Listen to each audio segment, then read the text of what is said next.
Bigbo Quest contains profane language, extreme violence, drug/alcohol use, and suggestive content. Hey there, game-type being. It's your old bitch with the glitch here to say, oops. It seems like Zach's recording setup reset all of his presets, and he's a loud distortion boy. This is probably because we have Zach hooked up to a tablet that we fucking Frankenstein to trick it into believing it's a computer. We'll be setting up Zach with a new laptop before our finale. Thanks for gaming along at home. Hey gamers, we're big on crime here at Bigbo Quest, and we have all sorts of exciting crimes to tell you about, but today I would like to confess to a big one. I'm sorry to say, jazz fans, that on February 12th, 2017, I killed legendary jazz vocalist Al Jarreau. It was not my intention. It was unknown to us. It was unknown to you at the time, I should say. In my high school guitar class, there was a point one day that we decided to play Dave Brubeck's Take 5. And to show us this, instead of finding some sort of guitar tutorial, my teacher elected to show us this video of two very well-dressed gentlemen standing on a stage and just looking at each other and going, and of course everyone in that high school class just fucking laughed in his face the entire time. And bafflingly enough, this was not a result that my teacher was prepared for. So I went ahead and just bookmarked that video instantly, and on that stage is my man Al Jarreau. He is famous for so many other things, but we're just gonna call him the Take 5 man for this one. Quite a while before the incident, I took that exact video I mentioned and threw it into Sony Vegas, and I just put every single video and audio effect I could on it, and then I pitch shifted, I kept the audio, and then I lowered and heightened 2 extra audio tracks to G major, which fucks it up just right. And I made a terrible thing. You can find it on my YouTube channel, actually, if you just find Ryan DeGraw. But that wasn't enough. We were hungry. So one night, I got home and I had a big idea just to do the exact same fucking thing I did again, but this time with a different video. And I found a video of Al Jarreau doing the song Take 5, actually, on his own. And I just really goofed that thing up digital style. I tried to render it, and it failed to render at some point in the night. And the next morning, I came downstairs, saw that the project hadn't finished, and then restarted it. And I don't think I even have the video anymore. But to be fair, that's what happens when you try to take 6 on a Take 5. I threw off his heart rhythm, apparently, because that day, I'm so sorry I said that, because that night, around the time that I rendered the video and it failed, Al Jarreau collapsed on stage of a heart attack, and the next morning, he died in the hospital around the time I went to finish rendering the video. So I just want to say, if there are any Al Jarreau fans out there, I'm really fucking sorry. If Al Jarreau's parents are listening to this because they're Quest fans, God, I don't even know what to say. Just keep on questing, y'all. I'm sorry. We had nothing to do with Chuck, right? We didn't reference Chuck in a long time. If, Trevor and I had gotten on a big Forest Warrior joke kick, days before, I would have said that I killed him. But I don't believe we did that one. I mean, we can also admit the truly sad one, where we were filming a draft of the show we've been planning, Zack and Ryan Enterprises, and when we finished with the takes, we decided that we should do them all again, but in the style of the Whitest Kids You Know sketch, Happier with Your Mouth Open, where we just kind of did not let our mouths close and let out the highest, shrillest sounds possible. It was a fucking comedic dolphin orgy. And the next morning, Trevor Moore was dead. So that's one that I feel fucking bad about. Like, that's one that will haunt me. That, I think when that came, that was when we knew we had some sort of like power of like, oh yeah, we didn't ask for it. We sure as shit don't want this kind of power. But like, I know the world, there's a lot more coincidences in the world than you think, but like, holy shit, like, how is it, you know? Yeah.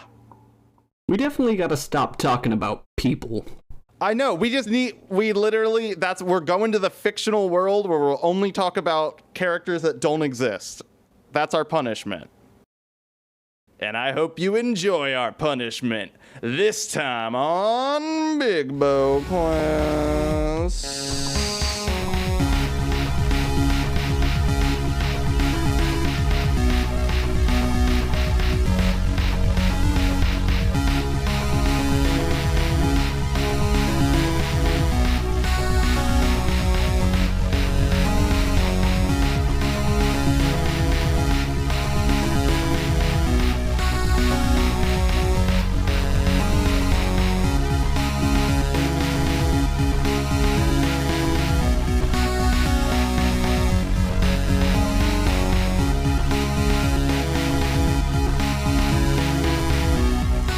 When we last left our heroes, they were split up in the Silent Forest as Wolfsbane was sent through the brush approximately 26 spaces ahead, and Graybeard and Crink Sprinklefink rushed to catch up.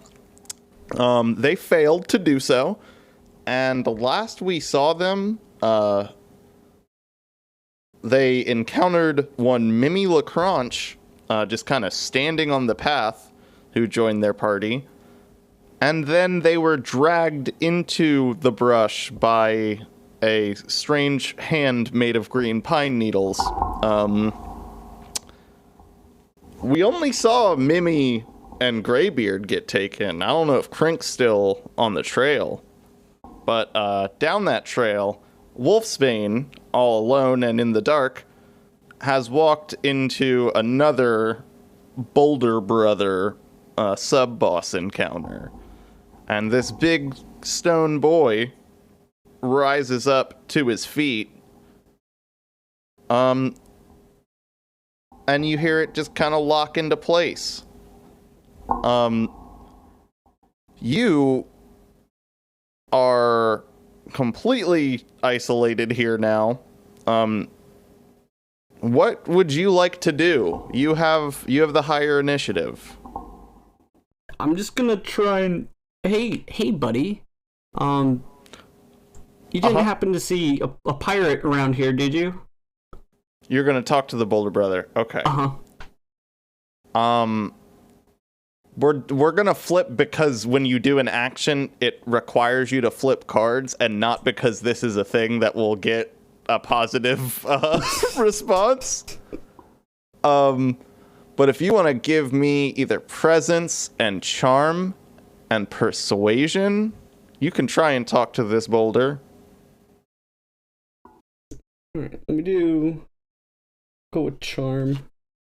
And I have nothing in persuasion. And I'm healthy. That's no successes. I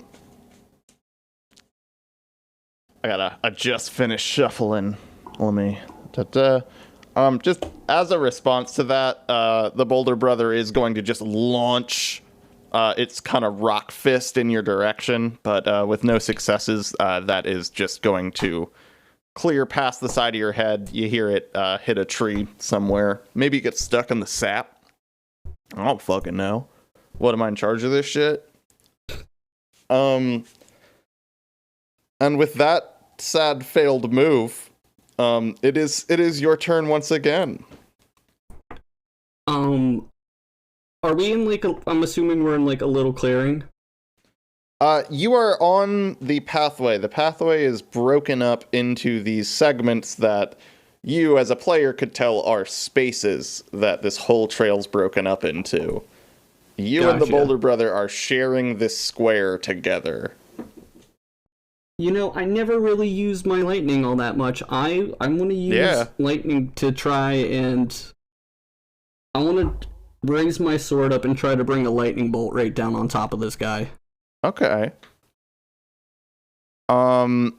Give me... That's going to be either wit or presence and lightning. And I'm healthy. That is 2 successes. Yeah. You are going to hold your katana skyward, and I think a very thin little beam that is visibly charged and glowing starts falling down towards the earth. And I think right as it gets in front of you, you kind of take a slash at it and redirect it at this Boulder Brother. And give me 2d6 for damage. Also, I should probably write down damage. Use the new die. Mm-hmm. That is going to be 7 total. Uh-huh. All right. I think the fist that it shot at you, you make contact with the shoulder of that arm, and it just falls off. And you hear it stick to the ground. And having learned nothing, this Boulder Brother is gonna like point his other fist at you and then launch it in your direction.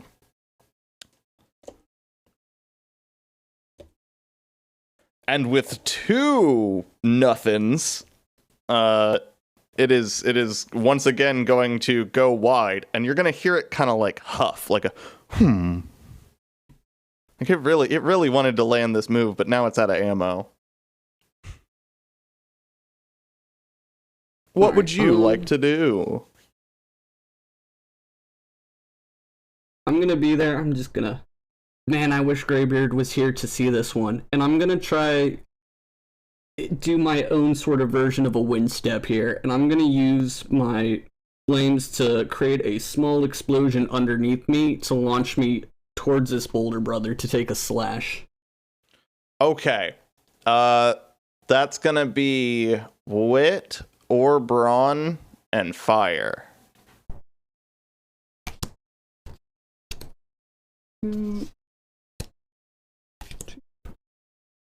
Three. That is 2 successes. Uh-huh. Give me 2d8, actually. This is a cool little move. Ooh. Let me pull out another d8 here. 7, that's a 5. That's gonna be 12 total. Hey. Let me...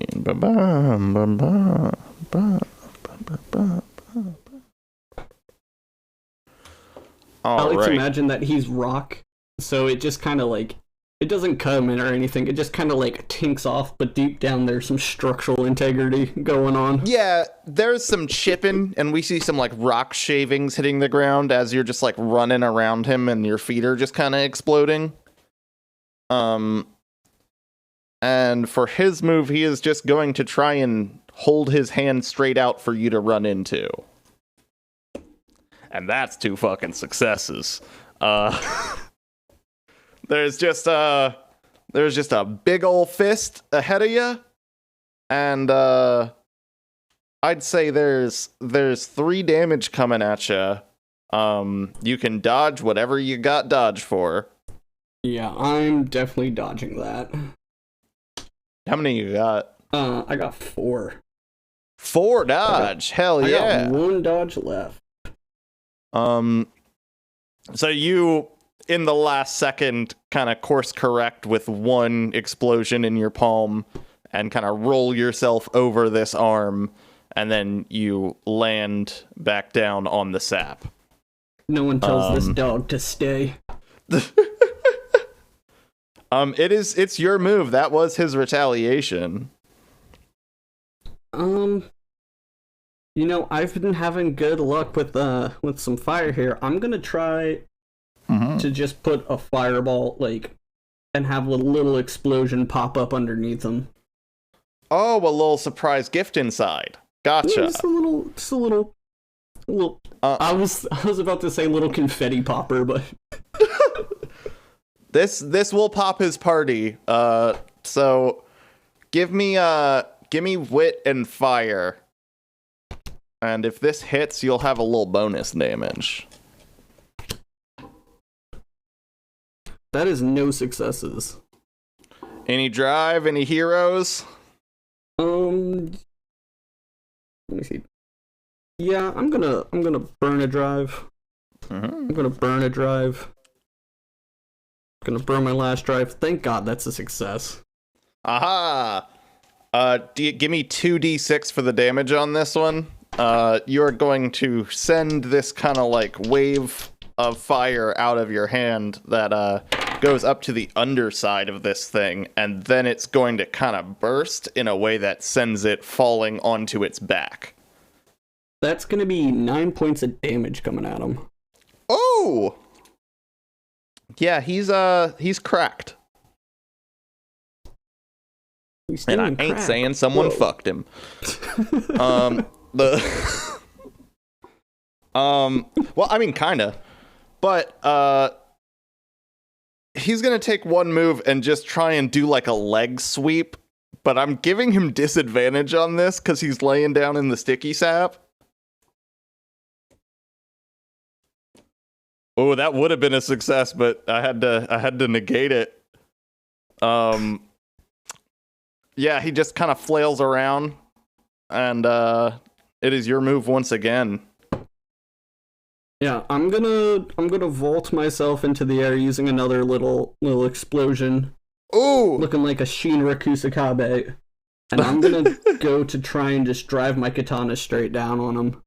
Okay, hell yeah. Give me brawn and fire for that one. 2, 3. I'm healthy. So that's 2 successes, one of which is the Queen of Hearts, but there's a Hey. Joker in there. And Brian There it is. has old blue. Okay, so that's 3 successes and the Queen of Hearts. You're going to like kind of jump up into the air. You are going to, your whole body just starts glowing as you take on that familiar flaming wolf form. And then you start barreling down into this thing's chest. And we watch you just kind of seem to just vanish into the stone. And the Bounger Brother slowly gets up and is like groaning in pain, still missing an arm. And as you kind of like look down, you're looking at this big ol' rocky stump on your right arm, and you've now started piloting this Bounger Brother. You have an involuntary suit of armor now. Nice. You're a big rock fucker on a board game. You got a few more spaces. You want to roll a d4? That's gonna be a 3. That's a trace. You're gonna kind of stub your toe on a little box, but you don't care about it. And there's that. Don't even feel it with this boulder. No. Yeah. Actually, you just destroy a treasure chest as you're walking through. And you just land on a space, and you're like kind of waiting for something to happen. You're like, huh. Well, I guess I could go again. That's what Wolfsbane sounds like, right? Yeah, uh-huh. Retcon. That's gonna be a 2. You crash through another treasure chest and then land on another space. And you have the thought of like, man, I swear these spaces were a lot more interesting. And then you feel ready to go again. That's a 1. Hey. All right, I'm gonna roll a D hundo for you. You got a treasure. Ooh. 79.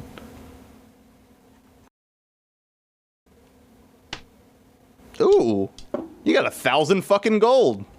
Nice. Na-da. 1,004 gold. So, yeah, you just kind of like pick up this chest full of gold and just kind of shake it over you, and it falls into the cracks of your kind of stone armor. And we just assume you got that. And you feel ready to go. You know, I'm having this internal monologue now of like, only Graybeard was here. He would have loved some treasure. That's gonna be a 2. Ooh.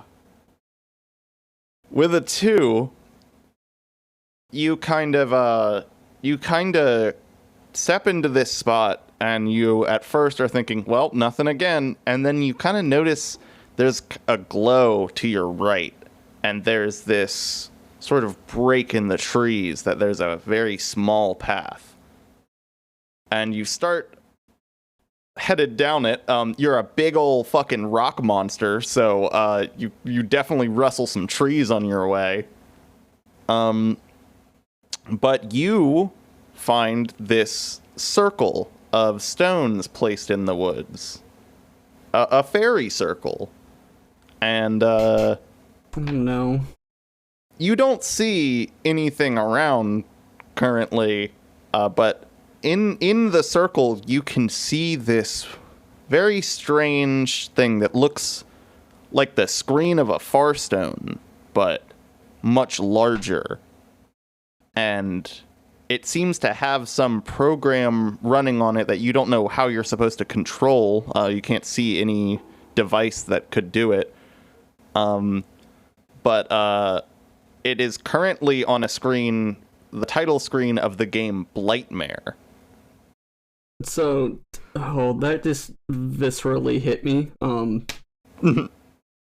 Because that's not going to mean anything to Wolfsbane, but to Zach, that means, oh, no. Yeah.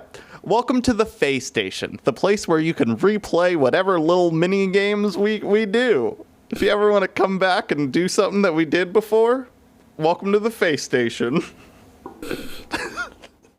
Yeah, I'm definitely gonna walk over and investigate that. It's just a fucking CRT in the middle of a bunch of rocks with like a PS2 plugged into it. But there's no controller yet. Give me wit and investigation actually to see if anyone comes out or anything.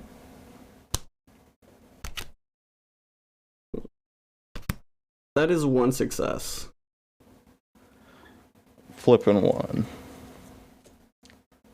So, you look around and you can see that there are these tiny little, like, homes made of stones, but all the doors are closed and the lights are off.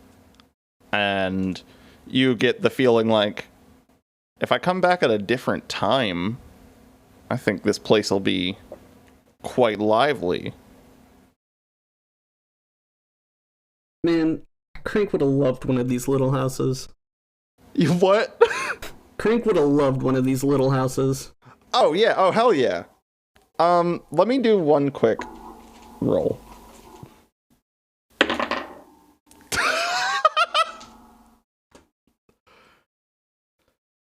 So you are tucked away on this little trail off of the main path. And as you're like looking around at these houses and thinking about Krink, you hear literally behind you, you just hear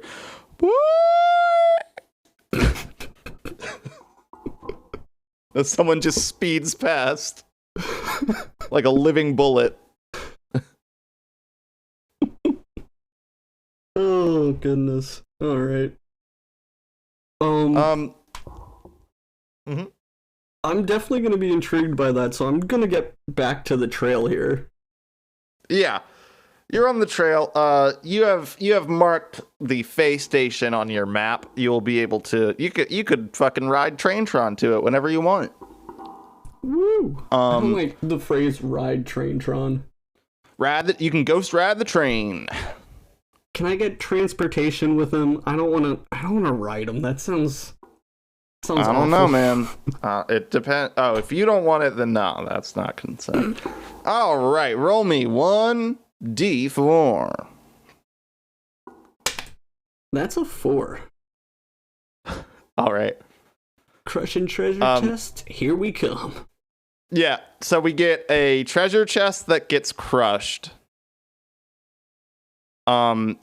We kind of see as you're just barreling through this path, you kind of notice Krink Sprinklefink just kind of like hit off of the front of your chest like it was a windshield and a bug. And you just hear, bye! Again. You take one step forward and the camera actually gets like a side profile and you can see that there are sparks of like swords clashing in the brush behind you. And you take one more step and you are in an empty space. I'll just tell you now, you're on the final stretch. I like to imagine that like the entire time Wolfsbane is just like skipping with Walking on Sunshine playing in the background. In this dark, sticky hell.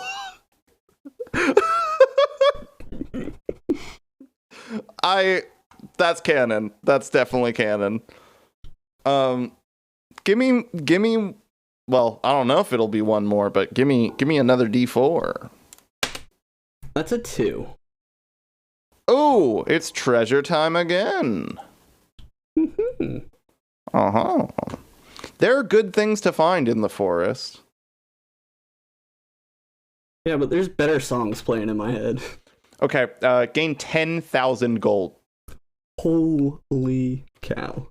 Okay, so the last time Brian saw you, things were very different. He's gonna be like, what the fuck did you get into? Oh my god, I have so much treasure. You have more money than you've ever had combined. All right, man. Give me one more D4. That's a 4. Hey, and with that, you advance one more step. To your right, you see that glowing square that was playing some kind of game on it. And you go, oh yeah, gotta remember to go back there. And then you take one more step, and the entire dark shroud that you have felt over you while you have been on this path instantly clears up, and it is daytime. Everything is very clear, and ahead of you, there is a rundown looking temple that just has a bunch of vines hanging off of it. But the first thing you notice is that your dad's not here. I'm definitely gonna like look around here, and then after like a second, I'm gonna like pull my leash out. I'm gonna put my collar on, attach my leash. Uh-huh. I can only assume he's dead. It's what he'd want me to do. And I'm gonna go take a look at this temple. Or at least get a closer look at it. Yeah. You're gonna step forward. You're going to kind of lean on the front entrance. And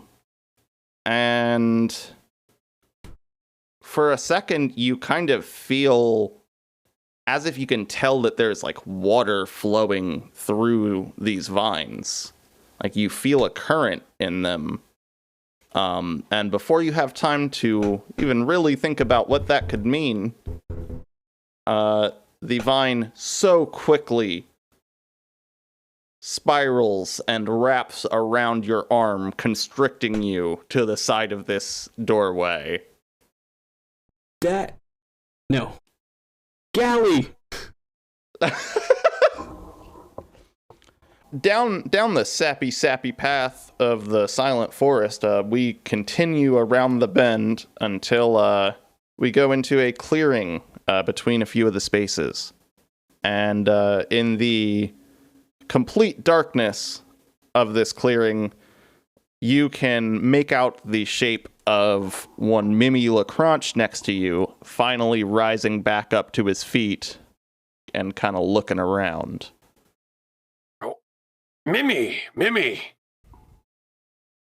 Hey, buddy. I don't know what the fuck that was about. I think we're dead. I don't think we're dead, but I don't like where we're at. Yeah, it could be better, but we're... Oh, Mimi's moving around. He's moving Mimi. He's picking up the box. Ryan has seized control.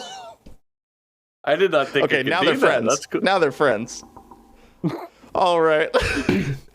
Mimi LaCranche is just kind of like looking around, and he's like, "Yeah, I think. Oh, that's a boss." And then, and then he just kind of points, and you follow his fingers, and you see in the break in the trees behind you some light pouring in to this this kind of dark space, and you see these green pine needles hanging off of this creature, just covering its body completely. And it kind of strikes a little pose. It kind of like pivots on one foot and like looks at y'all like, "You ready to fucking fight? Fist up." Well, fuck that thing. I gotta look at Mimi's initiative.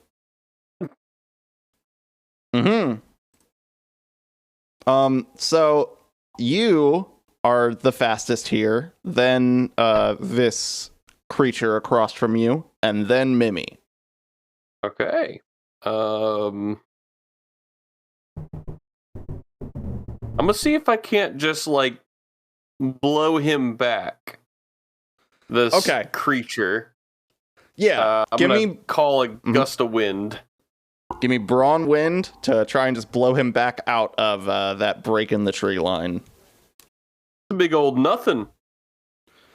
Yeah, you're going to kind of rub your hands together and then let a gentle breeze kind of go through. And I will at least say that, like, Mimi's next to you and he goes, "That feels nice. Thanks, man." Oh, problem.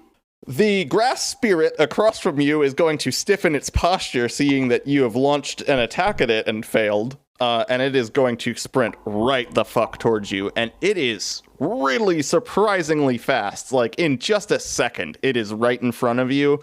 And it is going to kind of make a fist, and you see the pine needles on its arm stick up like quills ready to help it slash. And it's going to punch at you, trying to cut anything it goes by. He's gonna take that punch, and just in time you step back just enough that you can feel the current that this kind of blade arm makes as he punches towards you, but it does not make impact. And at that moment, Mimi LaCranche is gonna see this, and he's gonna just look at you and go, "I'm gonna jump on his fucking head." And then he's gonna jump on his fucking head.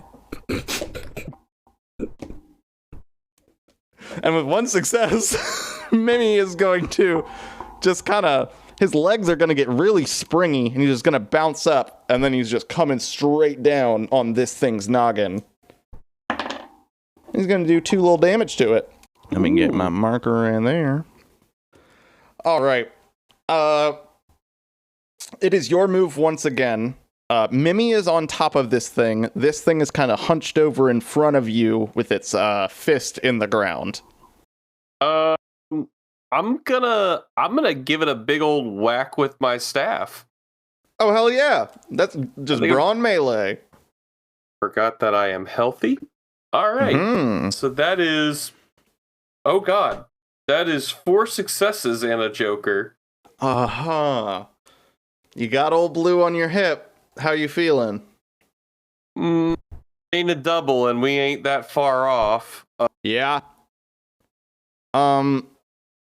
You are going to kind of whack at this thing with your staff. And it's going to make contact. It is going to hurt it. I would like you to roll me 4d6 for damage. All right, we're going to go digital on this because I can't find my dice bag. Mm-hmm. The sack is absent.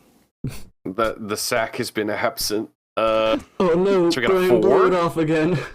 We got a 4. Ooh. We got a 5. We got a 2. God damn.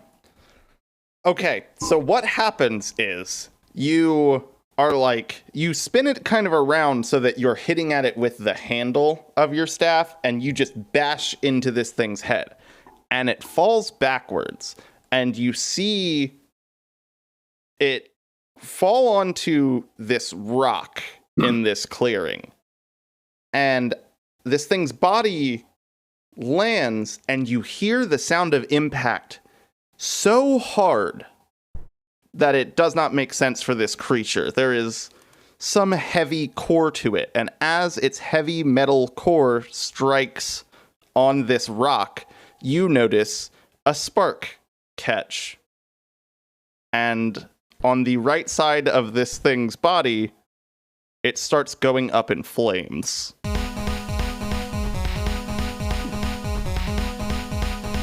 And with a horrible, horrible scream, it is going to jump back up to its feet and try to make a slash towards you guys, targeted at Mimi most of all, because he sees him as flammable. And also, this thing is just screeching like it hates this. It's gonna miss. And with one joker, it's going to miss with its fist, impact on the ground, and some of the grass starts catching in this little arena you guys are in. And the creature looks up to you, and you see the reflection of the fire in its usually cold black eye. Mimi is going to try and fire on the ground out. And with no successes and a joker, he is going to he's going to step forward. He's going to put his hands on the ground right where the fire is to try and suffocate it. And then you just see his hands catch and he starts running around in a circle around the arena. 2 of the 3 beings in this clearing are now on fire. And one of them seems prepared for it. I'm going to say at this moment, you do, in the distance, hear as something shrill and high-pitched passes. But it is your move once again. This creature is now around the center of this circle. Mimi LaCranche is distracted currently, and you stand before it. I'm gonna look at the fire surrounding him, and I'm going to blow. And the fire started at the grass, and I'm going to put 2 and 2 to blow a gust of wind through that fire and try and feed the flames around this guy. And ooh. Yeah, to thread a spicy needle, give me give me wit and wind. Let's see. We got a 1. a 2, a 3, a 4, a 5, and I'm healthy. That is 1 success. Aha! With 1 success, you are going to redirect that flame and kind of build up the fire going on that grass boy. It's going to visibly spread to cover his body completely, and at that point, you see it just kind of fall to the ground. And Mimi kind of gets focused again and runs over, and this time creates a stone from his hands to just smash this little flaming spot with, and he starts putting it out. And he goes to look at you and goes, I really thought that would be a lot harder than that. And before he even finishes, there is a shifting rumble. And beneath this pile of ashen pine needles, this very small little metal mass that looks much like a Bounger Brother that you've seen before rises to face you as the Bounger Brother appears. Fuck me.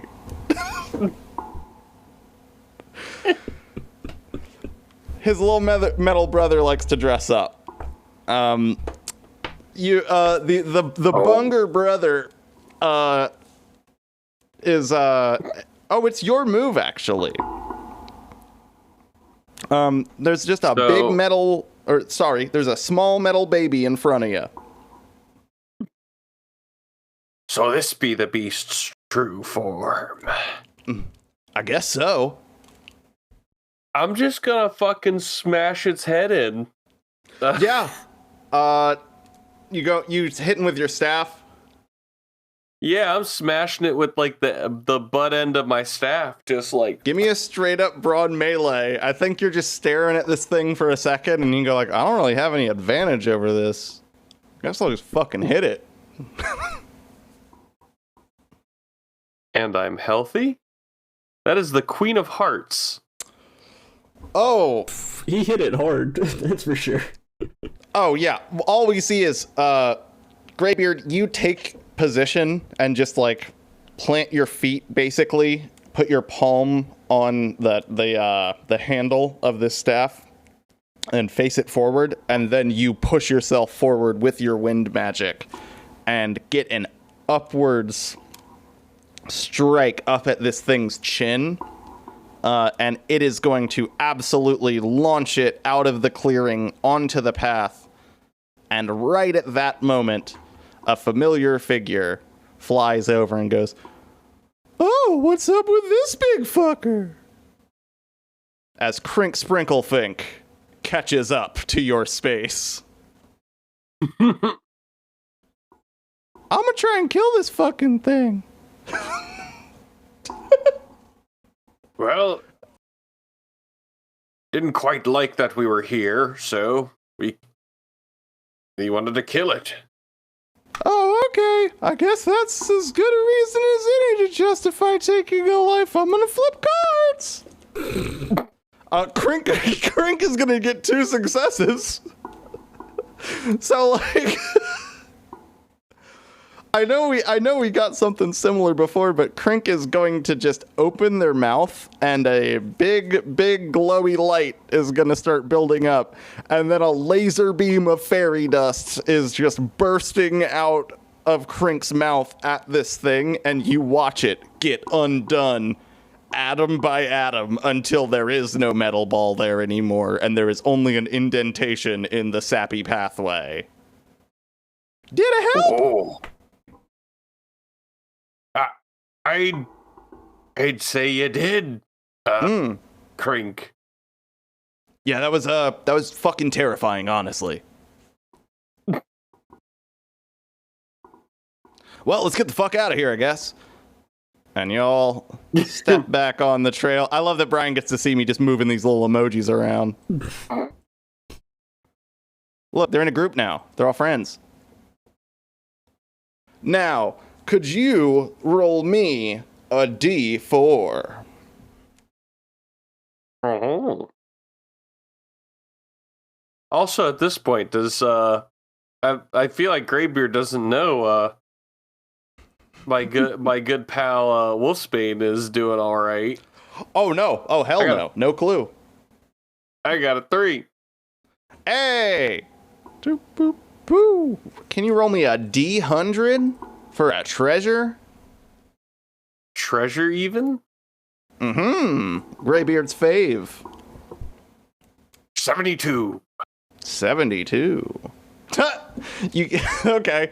You get another staff. Oh. I have not considered magical dual wielding in this game, but I think I should now. All right. You guys get to that treasure chest, and you open it up and grab the staff and decide to keep it, and both Crink and Mimi kind of look at each other, like, silently, just going like, yeah, I guess neither of us could have fucking used it. And then, can you roll me a D4? Nah.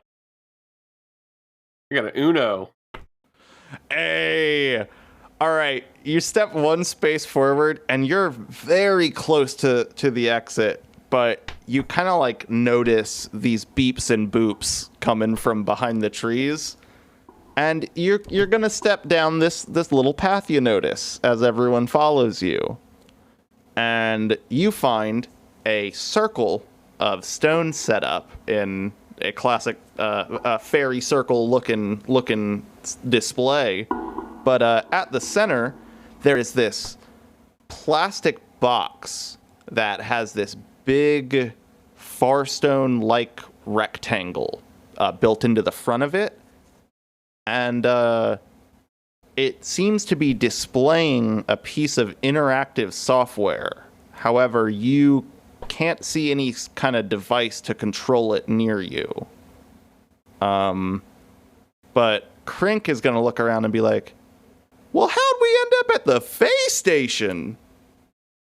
And the words Fae Station appear up in the sky like you entered a new Dark Souls area. With I'm gonna say no cost for looking or anything. Once you take a look at that screen, you see the start menu of a game called Blightmare. And Crink's just like, oh, I think this is where they take people to... Oh, God, let me re-Crink up. One sec. Hey, Andy, sweetie. Fuck. I think this is where people go to replay shit and, like, rehash or reboot or whatever. If you want to do something again, this is the place. Most peculiar. This is where gamers hang? Are you this gamer? I'm flipping one card to see if Crink's a gamer. For fucking sure. Damn straight. Ace of fucking spades. Like, yeah, Crink's a goddamn gamer. Well, duly noted. Yeah, this place is fucking useless right now. Boop, boop, boop. And you guys start heading back to the path. And I know you have one space left, but just in the spirit of things, give me that D4. 3. I really hoped it would be a 1, and it'd just be like, and you don't make it out. So you step ahead, and as you get to the last space, you step past that threshold, and instantly it is light outside. You can see things clearly, and ahead of you, there's an old run-down temple with vines hanging off of the sides of it. What startles you at first is that there is a gigantic rock creature kind of ensnared in those vines and visibly struggling to get out. What do you do? Oh, what? Well, is he like extremely stuck right now? Like, it seems one of the arms is completely bound, and it is struggling still to get out of that. Would it be advantageous for me to do a peep? Yeah, give me a wit and investigation. And I'm healthy.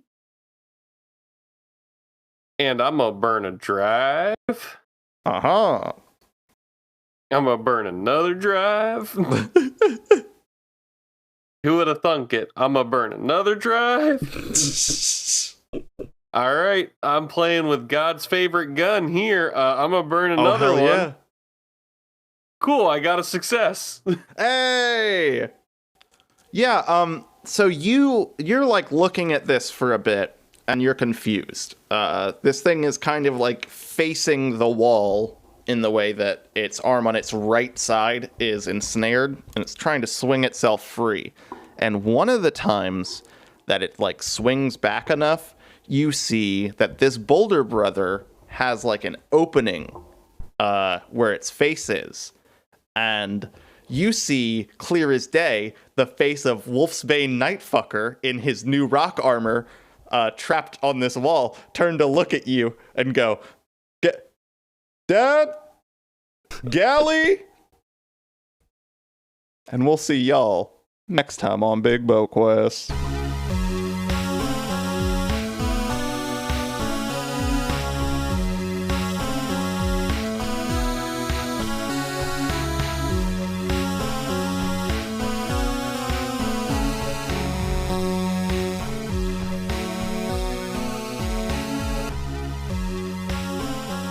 Hey gamers, thanks for questing with us. We've definitely finished the episode already at this point and know exactly what has happened this time. God, what a wild time, man. It was rip-roaring, I'll be honest. Like, I don't say that much. Blast. Mm-hmm. I just want to let y'all know, Tale of Two Dads is starting soon. We have about 2 to 3 episodes left of banners, and then we're going to be playing Dungeons and Dragons 5th edition with Zach at the helm as our GM. Listen to the episode 0.5 that we have on our Patreon, where you get to meet my character, who's a mischievous little fuck. We got the soundtrack for the final version of this campaign is going to be available on streaming at some point this month. We'll put an update out there as soon as we know the exact date. And we want to thank our patrons, the people who patronize. First of all, there's Lil Sprinkle, who is 2 for 2 on stealthily coming in and smoking while I'm recording. We've got good old Chris Mitchell. The rotation has changed. The rotation has changed. Oh my god, we talked about changing it and we didn't, and then like we just didn't say anything about who's going to win. No, go for it. Hey, I want to thank Caitlin Southards. There's a DeGraw. Oh man, I landed on Brian's. Olivia. Yeah, he got it in one. He got it in one, boys. Ryan, put a fucking party popper sound effect. You're not going to do that? Yeah, I know. I'm sorry. Oh, and then that's Brian. Oh, shit. Fuck. Dude, this rotation has fucked me up. I want to give a big thanks to Carolyn Davis. It's Alicia. Shout out my boy, the Corn Warrior Trepidation. The known Corn Warrior. The Forest Warrior. Indeed. Hey. Big thanks and congrats to Waldington. Yeah. Waldington's a married man now. Thank you as always to Deborah Cruz for cruising on in to Quest. Shout out to good old Alex Bosho. Hell yeah. Oh my god! I get the honors. I don't know the last. I'm so sad that I get to rob you of this beautiful name. And thank you to Jack of No Trades, Johnny, 27 Weevils and a Paper Boat. So much thank you. I just really need just a clip of someone walking up, someone armed with a fucking handgun approaching someone in an alley like, hey, sorry to rob you, man, but it's a big old we wouldn't exist thank you to Kevin Cole. Check out Super Try Studios, go to spacekings.space, check out all the shit he does. It's really cool, honestly. And then lastly, you can join our Patreon. I don't know if we said that already several times, but we got bonus stuff. We got early episodes, not this time. And you can access our Discord where we will answer whatever fucking questions you got. Visit bigbo.org for all of our links and info. Check out our wiki. It's in the description of this episode. We don't ask for you to do this, so I'm going to ask now. Please rate and review the show. I learned something interesting this week, which is if you write a review, at least for iTunes, I don't know about any other service, and you put profanity in it, it will not submit the review. So I thought I had reviewed several shows that I like, and then I found out I hadn't. So keep it PG, but say the most disturbing shit you can, I guess, within those guidelines. Look, Guys, iTunes mom checks the iTunes reviews, so no swearing. They gotta solemnly no swear. I have a swear. Yeah, I added a swear filter extension, and it just took out about half of my notes. Oh God. I think I'm gonna take the honors myself because it's been a bit. But I want to let everyone. Would you like to let people know that they could have what they dream of? Have a Bigbo good night. Bigbo Media.